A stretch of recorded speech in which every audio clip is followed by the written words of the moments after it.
E aí, turma que se liga no futebol paraibano, estamos começando mais uma edição do podcast Minutos Finais, o seu podcast de futebol paraibano, né, que trata das coisas do nosso sofrido e às vezes muito maltratado futebol aqui da Paraíba, que assim como todo o mundo tá parado, né? Demorou, mas parou. E a bola, por enquanto, não tem previsão nem para retornar. Nessa edição de número 19, eu estou de volta aqui com meu amigo Ellison Silva, que está, imagino, muito bem de quarentena, em casa, trabalhando, imagino, de casa, não é isso, Ellison? Saudações, Edgley, todo mundo que acompanha o podcast Minutos Finais. Pois é, bem não, mas tô na quarentena, tô segurando firme por aqui, graças a algumas serestas de Zé Freitas que estão enroladas aí ao vivo pela internet, mas cumprindo o que tem que ser cumprido, não é bom, não é o que todo mundo queria, mas é o necessário para esse momento, a gente tem que levar a sério e cumprir o que dizem os cientistas, a Organização Mundial de Saúde, e quem realmente entende, né, do que deve acontecer para minimizar os efeitos desse coronavírus. Zé Freitas tem animado a quarentena de todo mundo, né? Todo final de semana tá rolando uma live legal lá no Instagram dele, no YouTube também, né? Isso, Ellison. E acho que assim deve ser pelos próximos dias, próximas semanas. Mas eu queria saber de Pedro, né? Como é que tá sendo a quarentena dele? Você que tem um histórico de atleta, né? Ou, né, Pedro? Do futsal. Como é que você tá aí? Tá se prevenindo bem ou você acha que não pega nada aí em você? Como uns e outros aí. Abraço aí, Edgley, um abraço também, Ellison, aos nossos ouvintes e às nossas ouvintes também. Mais um minutos finais, né? Estamos todos de quarentena, apesar do histórico de atleta, que agora atual ex-atleta, infelizmente. Estou com o joelho aqui sem poder fazer cirurgia, sem fazer nada, mas é o que acontece, né? A gente tem que viver isso da maneira mais responsável possível. E também estou trabalhando home office, né, de casa. Então, felizmente a empresa que eu trabalho teve essa acessibilidade. Então, estamos vivendo o que tem que viver, responsável, cuidando da saúde de todos nós, porque somos um corpo só, né? Todas as pessoas, toda a nossa sociedade. E a gente precisa estar dessa maneira aí, cada um em casa, permaneçam em casa, pelo amor de Deus, é importante. É, Obedeçam às pessoas que não são ignorantes, né? Acho que o culto à ignorância é a coisa mais absurda de um mundo humano, né? O humano que tem justamente essa diferença para todos os animais, a questão da razão. Então, vamos seguir todas as instituições, as pessoas que prezam pelo conhecimento, e é isso que a gente tem que fazer, ficar em casa para fazer o bem para todo mundo. Né? É isso aí. Nessa edição a gente vai passar um pouquinho pelo que tem rolado, né, no mundo da bola, enquanto ela não rola. Tivemos os atletas da Série C e D se organizando para pedir uma atuação maior da CBF em favor dos clubes dessas divisões, né, inferiores.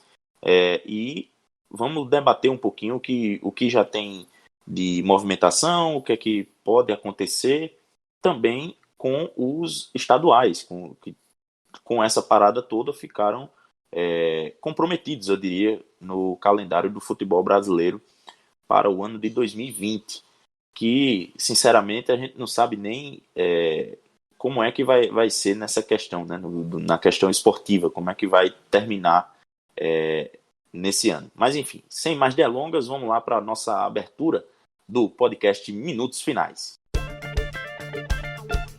O podcast Minutos Finais é a nova casa de discussão do futebol paraibano. Você pode ouvir onde e quando quiser. Basta ir no Spotify, Deezer, YouTube ou no site minutosfinais.com.br para ficar muito bem informado com as melhores opiniões sobre o futebol paraibano.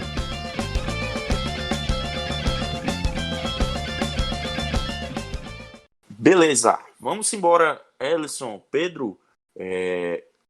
Vamos começar falando dessa movimentação, né, isso dos jogadores, dos atletas e também dos clubes da Série C e D do Campeonato Brasileiro, já que nenhum time paraibano está acima dessas divisões, nós vamos debater o que de fato diz respeito a nós mesmos. A Série B e a Série A já tem os clubes se reunindo para tentar definir com a CBF de que forma pode seguir o calendário do futebol brasileiro na elite e na segunda divisão, mas por aqui, pela periferia do futebol, não é isso, Pedro? Que sempre que a gente usa esse termo o pessoal pega no pé, mas na periferia do futebol brasileiro a gente tem algumas questões que vão além do calendário, como por exemplo um possível auxílio aos clubes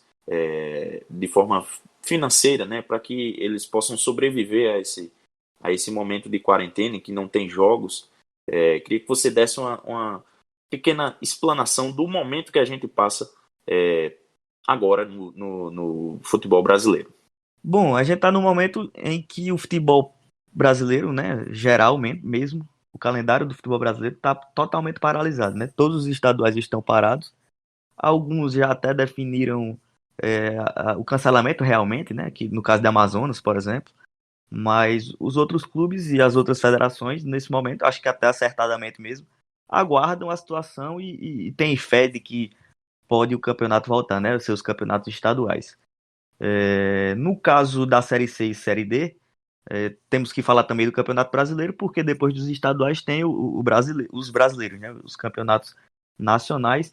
E aí acho que é muita semana a semana, né? Se discutir o que é que vai se fazer mês a mês. Eu particularmente tenho uma visão de que, infelizmente, essa pandemia ainda vai demorar muito, porque ainda vai chegar no seu ápice, ainda vai desacelerar. E depois disso ainda tem que ver se o Brasil, se tudo isso que a gente está fazendo, se o que o poder público também está fazendo, tanto o nacional como os estados, né, vão ter a eficiência no ponto de vista justamente de diminuir essa curva de crescimento do coronavírus, né, da questão das pessoas infectadas, da quantidade.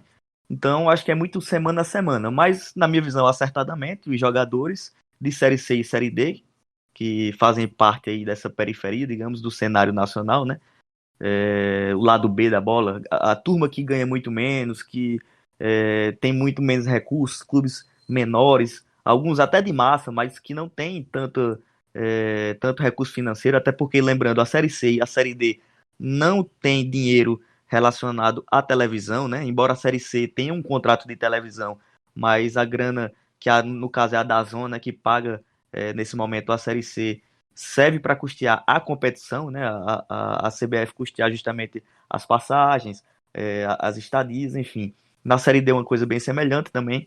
Então, os clubes e os jogadores dessas séries, que são abaixo da Série B e Série A, que tem cotas televisivas milionárias, inclusive para cada clube, se reuniram. Os clubes também têm conversado com a CBF e os jogadores se reuniram.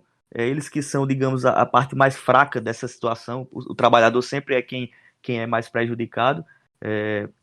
Lembrando que eles estão paralisados também, então o clube não tem receita e não tem condição para arcar por muito tempo com o salário dos jogadores. Então os jogadores de Série C e Série D se reuniram, primeiro os da Série C se reuniram no manifesto para pedir que a CBF olhe pela Série C e possa pagar justamente uma cota que seja exclusiva para os clubes, mas que exclusivamente para ser usada justamente para pagar a remuneração dos atletas, né? Na Série D uma coisa bem semelhante, pela Paraíba, no caso, os capitães, né? No caso o Frontino acho que não é capitão não, mas é uma das lideranças do 13, assinou o manifesto. No caso do Botafogo foi o capitão Fred. No caso do Campinense, na manifestação dos jogadores da série D, foi o volante Peu e o goleiro Adilson Júnior, e o Ferreira, né, volante do Atlético de Cajazeiras, capitão também.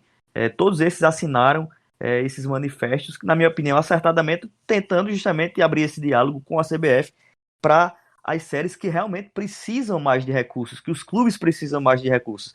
Então, é um debate que começou agora. Eu acho que isso vai começar sendo construído e temos que ver como é que a CBF vai analisar. O que normalmente a CBF acaba que nunca tem esse tipo de sensibilidade ao futebol periférico, né? Espero que uma coisa como essa que é singular, totalmente afora do que se acontece normalmente no mundo, possa sensibilizar de alguma maneira, né? A CBF que, pasmem, no meio dessa pandemia mundial, no dia 18 de março, ou seja, praticamente há mais de uma semana, né, anunciou que teve uma receita bruta de quase R$ 1 bilhão, 957 milhões de reais foi o faturamento do ano de 2019. E tirando as despesas que ela diz ter, e aí diz ter mesmo, porque a gente não tem, a CBF não é transparente, não é uma entidade transparente, não divulga balanço e tudo para que a gente tenha acesso e faça uma análise sóbria da situação financeira da Casa da Bola, né, do Brasil. Mas, segundo eles, sobraram 190 milhões no caixa, e que disseram ter investido ainda 535 milhões de reais no desenvolvimento do futebol, sendo 215 milhões para as seleções brasileiras e 320 milhões em competições e federações estaduais, as competições nacionais, no caso, né? Diz que um pouco do que Pedro até falava, que a CBF custeia o transporte e a hospedagem dos clubes, né, que disputam as competições nacionais. Mas, Elson, você foi, na última edição, até sugeriu, né, que a CBF, com um lucro desse, tivesse um olhar mais sensível e, diante de um cenário desse de pandemia, pusesse o escorpião para fora do bolso, né? Para ajudar, sair em auxílio, em socorro aos clubes menores que estão em dificuldade financeira nessa situação. Você acha que tem algum percentual de possibilidade? Eu levantei isso até antes de parar o futebol, né? Que era necessário que Isso. a CBF se posicionasse em parar o futebol e garantir que os clubes sobrevivessem financeiramente durante esse período. Mas eu realmente acho muito difícil. Como o Pedro já falou, a CBF tem muito pouco desse hábito de se posicionar em prol dos clubes. A CBF cuida da seleção brasileira e da organização geral das competições. Mas essa visão para o futebol de menor expressão, como é o caso aqui da Paraíba que a gente vive especificamente, é mínima, né? Deixa o futebol nas mãos da federação e pronto, fica por aí mesmo, porque a gente vê na Copa do Brasil que o campeão leva mais de 50 milhões de reais em premiação, mas aí você tem jogadores aqui tem clubes aqui no estado que já dispensaram jogadores porque não tinha como honrar os compromissos de ficar jogando sem público ou paralisado, como é o caso do Nacional de Patos, né, que já dispensou todo mundo, já mandou todo mundo para casa e se posicionou a favor do cancelamento do Campeonato Paraibano, que só volta a ter outra edição no ano que vem. Isso acho que a gente até vai tocar nesse ponto específico mais tarde. Mas cabe à CBF não só se posicionar, mas agir para socorrer esses clubes de menor expressão. Você falou que a CBF, um dos gastos da CBF é com viagem e tudo mais para os times que disputam as competições, né? Mas a gente sabe que a CBF tem patrocínio de hotel, tem patrocínio de empresa de aviação. Então, é uma empresa que tem um passado nefasto e sombrio. Então, até que ponto a gente pode acreditar que isso é real? Porque eu não acho que... Não tem transparência, né? Não tem transparência. Exato. Não tem como a gente acreditar que o que eles expõem é o que de fato acontece. O que eles falam raramente se escreve em toda a história da entidade, né, da CBF, que vai ter o José Maria Mari solto agora por causa da pandemia de coronavírus, vai poder voltar aí ao Brasil.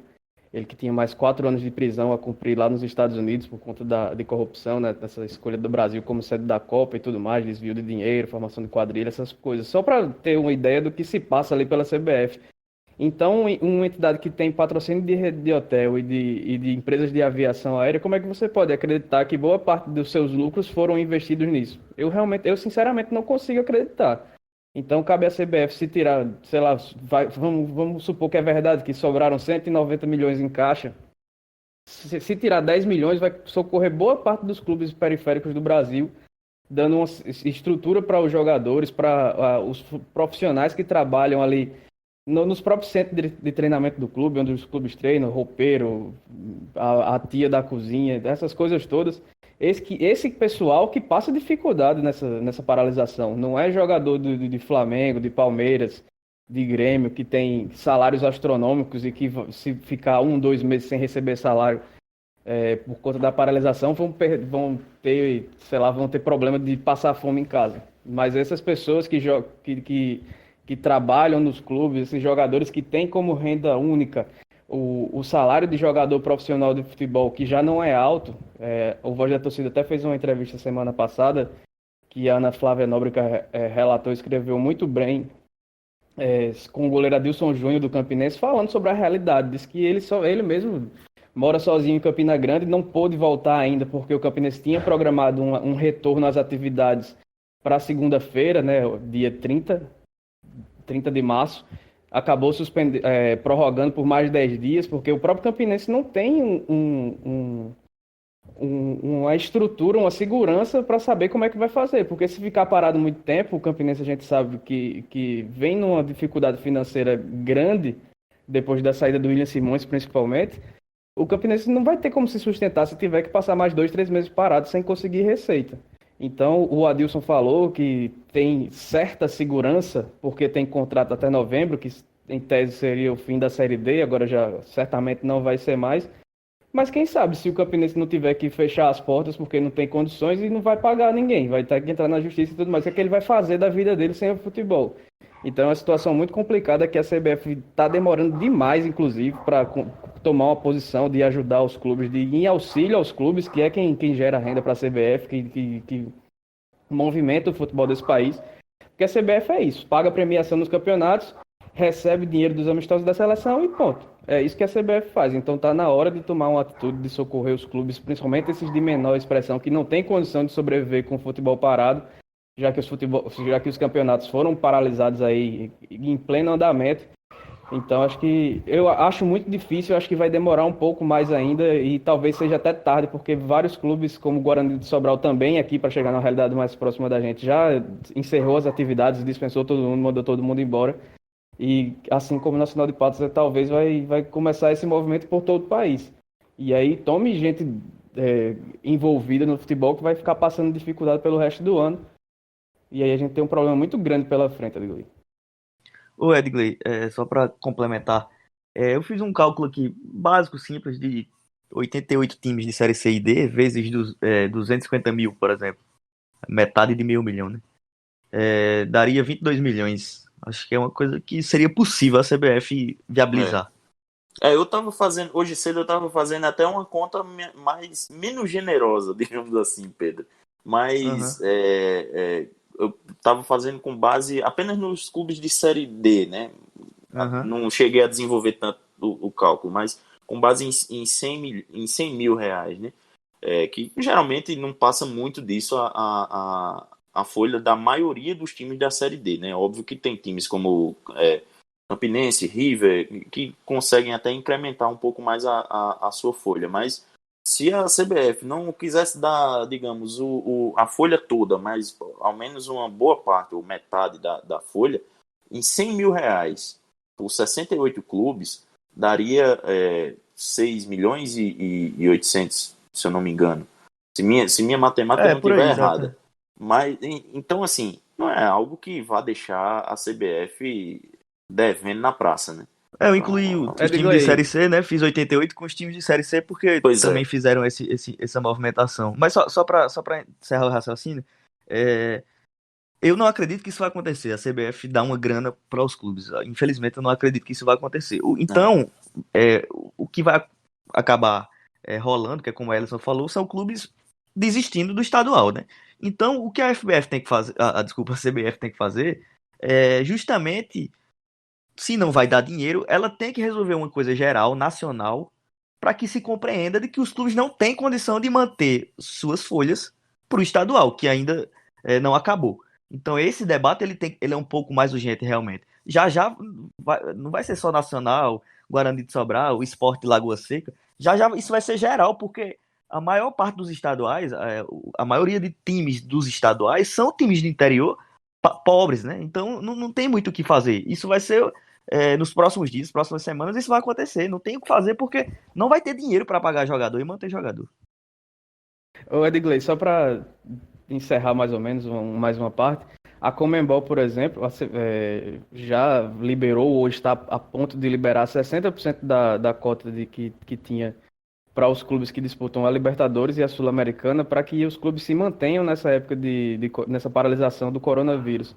Então, a CBF, que não paga nada para os clubes de Série D e Série C, por exemplo, de cota de participação, poderia muito bem, nesse momento especial, aderir a um tipo de cota de participação para que os clubes se mantenham financeiramente, até pelo menos começar a competição, né? E as federações estaduais que recebem dinheiro da CBF, como você detalhou, parte dos gastos da Confederação Brasileira de Futebol é de envio de recursos para as federações, a famosa mesada, né, para os presidentes. Isso.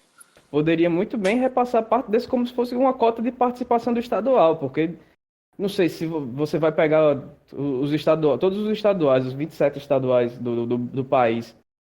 Quantos times tem folha salarial maior do que R$ 100.000? Então, nessa sua conta básica aí, se você for passar R$ 100.000 para cada um desses clubes, pelo menos durante o estadual, para essa paralisação do estadual aí, você entra em algum acordo com o jogador para diminuir 10%, que eu acho que mais do que isso é inviável, porque já ganham muito pouco.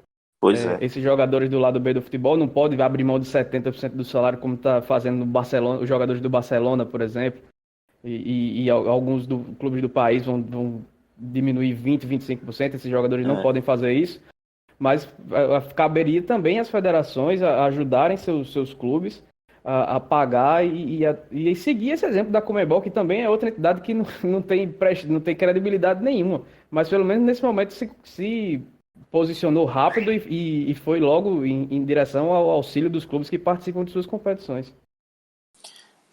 E ainda vai ter uma outra situação que para esses clubes de menor investimento ainda vai ser um agravante, né? Porque provavelmente quando a gente voltar à normalidade do futebol, não vai ser possível, pelo menos num primeiro momento, voltar com torcida nos estádios. Esse pelo menos é o debate que acontece na Europa nesse momento, porque os clubes já imaginam quando poderão voltar e de que forma poderá voltar a acontecer a disputa das competições. Nesse primeiro momento, o pessoal tem imaginado que a melhor solução, até para evitar um novo surto de coronavírus, é que os jogos sejam de portões fechados. Até porque lá na Itália e na Espanha, 2 jogos da Liga dos Campeões acabaram sendo vetores grandes de contaminação pelo coronavírus. Um foi o Atalanta e Valência, da Champions League, e o outro também na Champions League Atlético de Madrid e Liverpool, que levou uma grande parcela de espanhóis para a Inglaterra, o que nas semanas seguintes o que se percebeu foi um salto também de contaminação. O Atalanta e Valência, Ed, foi tanto na ida e na volta, e o detalhe é que o da ida na Itália, que acho que o Atalanta venceu por 4-0, já o jogo não foi em Bergamo, né? Foi em Milão, foi no San Siro, no estádio do Milan. 44 mil pessoas. Que se deslocaram para Milão, que era onde era o maior ponto de foco de infecção, de infectados do coronavírus na Itália naquele momento. O maior e aí agora mudou. Bergamo. Isso, exatamente. E depois desse jogo, inclusive, dessa mobilização de mais de 40 mil pessoas para a Itália, para Milão, para ver um jogo onde no momento era o maior foco de contaminação, depois que eles voltaram, o foco de contaminação maior foi para Bergamo. E o detalhe é que o Milão, enquanto poder público, né, meio que, como a gente vê aqui por sinal, meio que diminuiu a questão do coronavírus e depois se arrependeu, né? E isso foi um dos fatores do futebol também, justamente o fato de ter um evento de massa como é o futebol, o jogo da Atalanta. E depois, no jogo da volta, lá em Valência, só para concluir, Foi depois desse jogo que começou a grande O expansão do o número de surto na casos Espanha, né? na Espanha, sendo que eu acho que um terço, ou mais de um terço do elenco do Valência que esteve na Itália foi diagnosticado com coronavírus depois. E também depois jogadores do Ajax, né, que jogaram também pela Liga Europa com o time do Getafe lá na Espanha, e na semana seguinte já havia casos de contaminação dentro do próprio elenco e da comissão técnica do time holandês. Então, assim, é um caso sério, é uma situação que, por tudo que eu tenho ouvido, pesquisado, lido, mudou para daqui para frente as formas de relação humana, eu diria, na nossa sociedade. Então, nesse primeiro momento de retorno do futebol, que a gente ainda nem sabe quando será, que certamente não será após o dia 21 de abril, que é quando a maior parte das férias coletivas dadas pelos clubes aos seus elencos se encerra, certamente não será após esse dia 21 de abril que vamos retornar a ter bola rolando no país. Então, após esse período, a gente vai ter mais esse problema, que é a questão dos jogos de portão fechado nos nossos estádios sem torcida, o que é terrível a gente imaginar quando o Ministério Público se mete, né, na organização das competições para vetar a torcida aqui e acolá. Nessa situação, a partir de agora, vai ser algo, infelizmente, necessário até para que o futebol, o negócio futebol volte a acontecer. Edgley, só para um tempo rapidinho aqui, que na China, né, depois de diminuir o número de casos e aí alguns locais voltarem à normalidade, já começaram de novo a Isso, pipocar o já, número de casos, porque o vírus não acaba assim de uma hora para outra, né? exato. Então, quando volta o pessoal para a rua, volta a se contaminar porque ele é de fácil propagação. E outra coisa E- sobre os pedidos dos clubes de Série C e Série D, a CBF já garantiu, muito por pressão da Globo, que o Campeonato Brasileiro, a Série A, terá 38 rodadas. Então, nada mais justo que manter as séries C e D também com o número de rodadas que aumentou em cada um desses campeonatos, manter também quando forem ser realizados. Um detalhe que o manifesto da série D, ele trata sobre isso, né? O da série C, se eu não me engano, ele tem esse lapso aí, mas a série D, os atletas da série D tiveram essa visão de que fizesse a manutenção do calendário também, que lembrando, a série C e a série D para esse ano foi até estendida, né? Um pleito há muito tempo já, enfim, de clubes, jogadores, claro, porque dá mais tempo de emprego para boa parte dos clubes que disputam essas competições, e no manifesto dos atletas da série D tem esse pedido que a CBF possa manter o calendário, não sei se vai terminar em dezembro, né? Acho que a gente também não tem condição nem de falar mais sobre isso, assim, de quando vai terminar, mas que dure muito tempo, o tempo que duraria se tivesse tudo normalmente, né?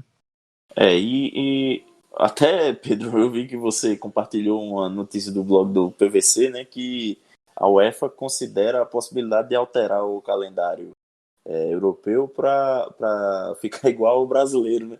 E aí sim, realmente fomos surpreendidos, né? Aqui já se debatia a possibilidade de aproveitar entre aspas, né? De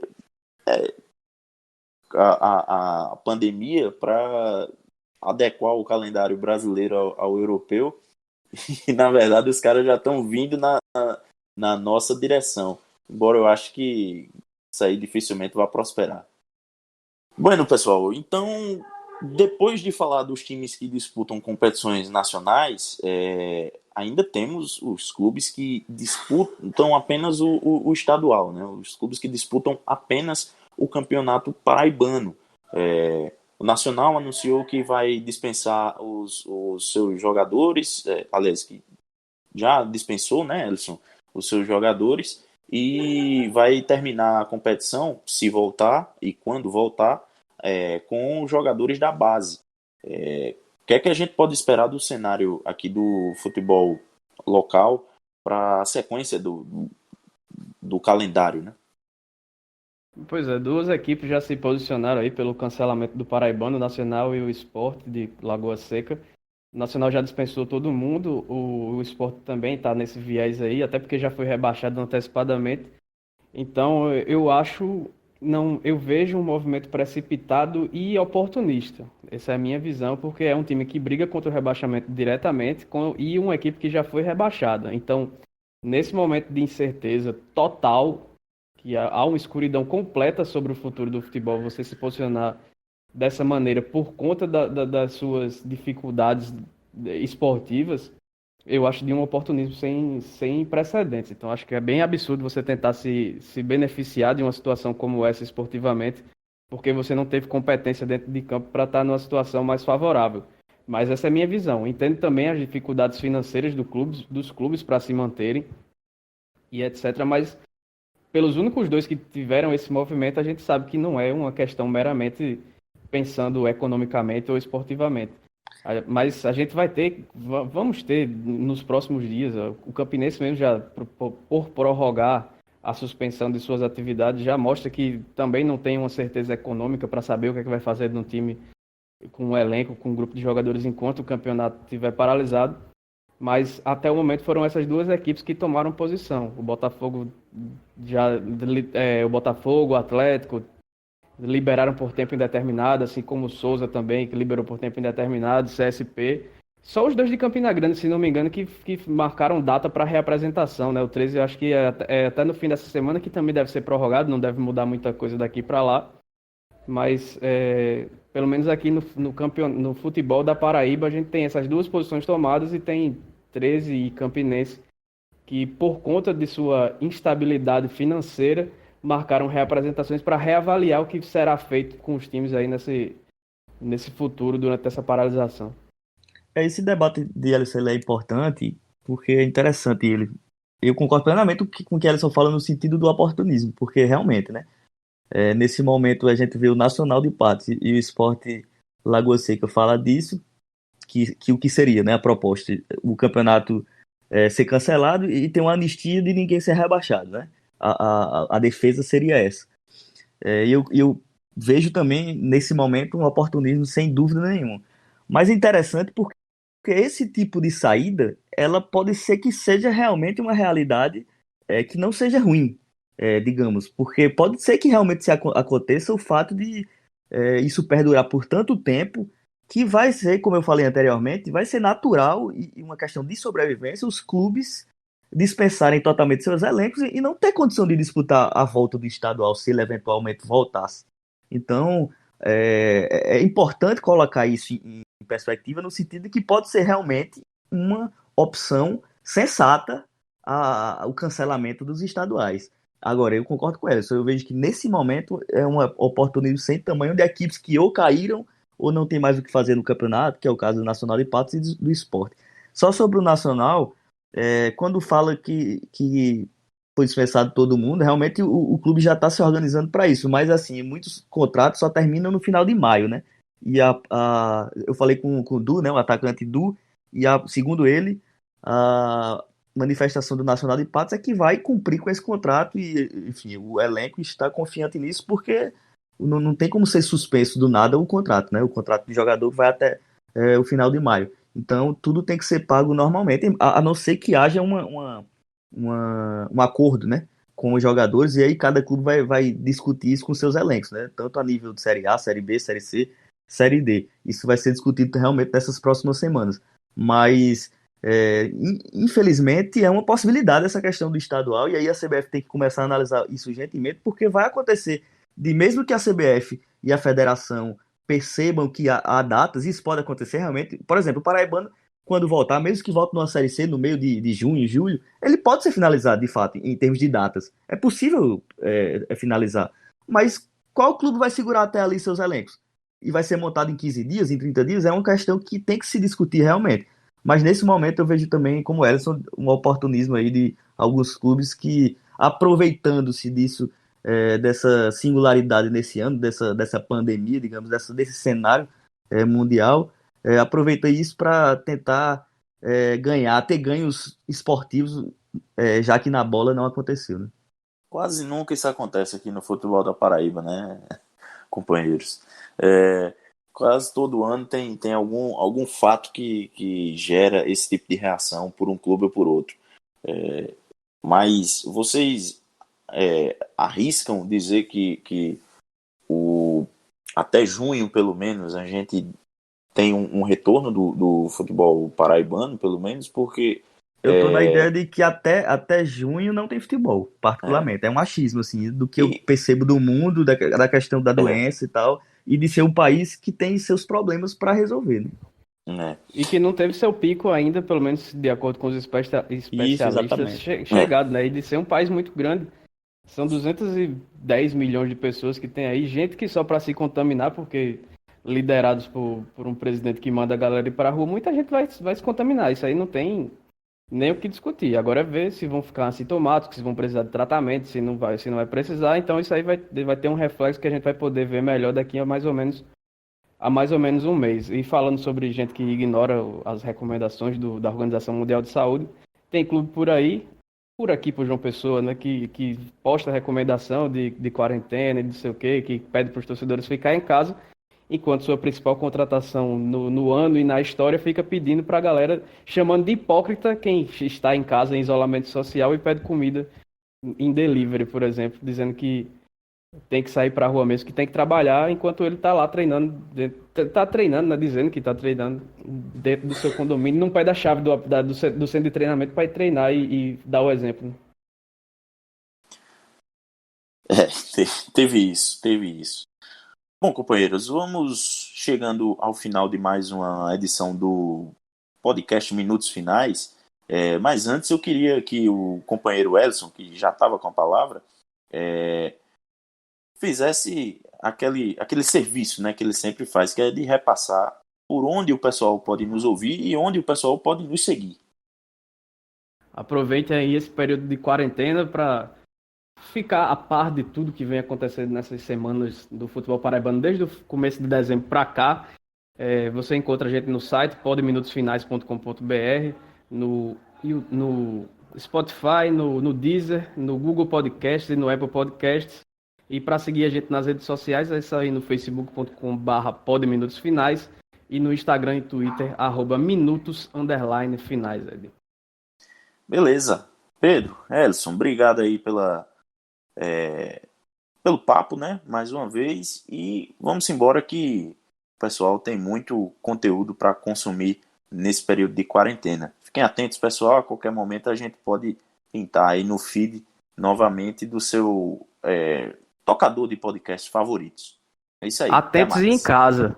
Atentos em casa e quem quiser sugerir tema aí durante essa pausa é só mandar aí pra gente via as redes sociais que a gente dá uma olhada e responde todo mundo direitinho. Valeu. Bem lembrado, Edson. Bem lembrado. Fiquem em casa. Se vocês puderem, fiquem em casa. Só saiam realmente se for necessário. É isso, pessoal. Até a próxima.